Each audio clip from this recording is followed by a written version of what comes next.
Taste the Daily. Villupuram மாவட்டம் காணை கிழக்கு ஒன்றியம் சார்பில் கெடார் பகுதியில் அதிமுக செயல் வீரர்கள் மற்றும் வீராங்கனைகள் ஆலோசனைக் கூட்டம் நடைபெற்றது. ஒன்றிய கழக செயலாளர் ராஜா தலைமையில் நடைபெற்ற இந்த கூட்டத்தில் முன்னாள் அமைச்சரும் மாநிலங்களவை உறுப்பினருமான சி.வி. சண்முகம் கலந்து கொண்டு நிர்வாகிகளுக்கு ஆலோசனைகளை வழங்கினார். அப்போது பேசிய அவர், திமுக ஆட்சியில் உயர்த்தப்பட்டுள்ள வரிகள் உள்ளிட்டவற்றை கண்டித்து வரும் 8ஆம் தேதி மனித சங்கிலி போராட்டம் நடத்தப்படும் என தெரிவித்தார்.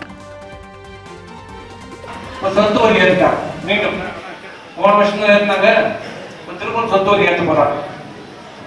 அது மட்டும் இல்ல, இந்த நகராட்சி ஒட்டி இருக்கிற கிராமத்துல திரும்ப சேர்க்க போறோம்.